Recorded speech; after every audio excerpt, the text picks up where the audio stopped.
आज सभी कर्मचारी साथियों को मैं ईपीएफओ से संबंधित एक बड़ी जानकारी देना चाहता हूं साथियों।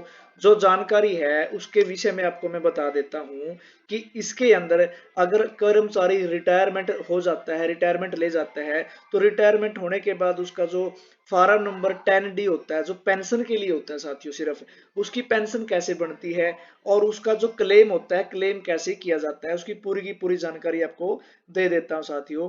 तो जैसे मैंने ये पोर्टल ओपन कर लिया है कर्मचारी का, और यहाँ पे मैं सर्विस हिस्ट्री दिखाता हूँ व्यू के अंदर।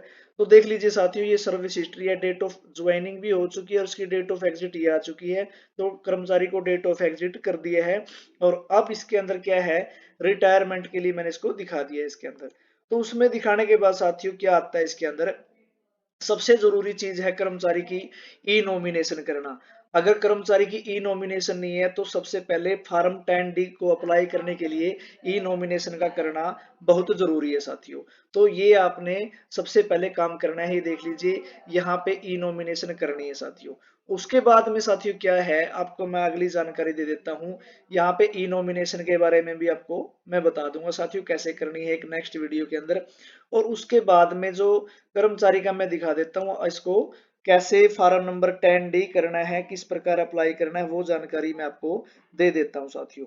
तो बने रहेंगे वीडियो के साथ, तो आप लाइव देख सकते हो साथ के साथ में। जैसे मैंने इस कर्मचारी का अकाउंट नंबर ऐड कर दिया है, और ऐड करने के बाद मैं इसको वेरीफाई कर देता हूँ। वेरीफाई करने के बाद यस, फिर प्रोसीड फॉर ऑनलाइन क्लेम कर देता हूँ साथियों। ये क्लेम हो चुका, और यहाँ पे देख लीजिए आपके सामने ये आ गया है सारा कुछ। देख लीजिए, online PF withdrawal form number 19 भी हमने क्लेम करना है। Online pension withdraw form 10C, और उसके बाद देख लीजिए मंथली पेंशन फॉर्म 10D। जो मंथली पेंशन है फॉर्म 10D की, वो हमने करनी है।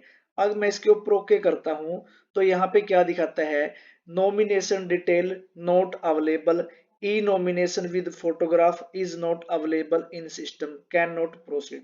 तो साथियों सबसे पहले मैंने बताया था आपको ई नॉमिनेशन करना बहुत जरूरी है।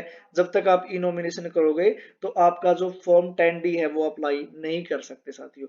और ये देख लीजिए सेवा छोड़ने का कारण क्या है, रिटायरमेंट है।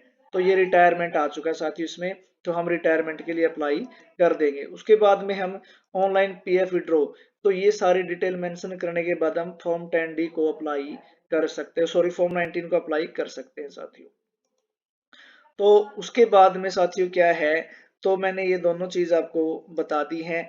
तो मंथली पेंशन के लिए हमने सबसे पहले नॉमिनेशन करना है, और नॉमिनेशन हो जाएगा तो यहाँ पे एक चीज और जो सबसे जरूरी है, जिस कर्मचारी की रिटायरमेंट हो चुकी है, और रिटायरमेंट होने के जो लास्ट ईपीएफ का जो कंट्रीब्यूशन जमा होता है उसके 2 महीने बाद होने के बाद यहाँ पे मार्क एग्जिट करनी होती है। तो मार्क एग्जिट मैंने इसमें कर दी है साथियों। तो आप भी अगर आपके पास कोई ऐसा कर्मचारी रिटायर हुआ है तो उसकी रिटायरमेंट की वो डेट ऑफ एग्जिट यहाँ पे डाल देनी है साथियों। तो ये था काम आपका यहाँ तक का। तो उसके बाद में क्या है, जो नॉमिनेशन करनी है वो यहाँ मैनेज में जाकर ई नॉमिनेशन के ऊपर आप नॉमिनेशन कर सकते हैं। उसके लिए आपके पास कर्मचारी की फोटो और एक उसकी जो नॉमिनी है उनकी फोटो का होना जरूरी है, उनके आधार कार्ड का होना जरूरी है साथियों। तो वो काम आप यहाँ से कर सकते हैं ई नॉमिनेशन के जरिए।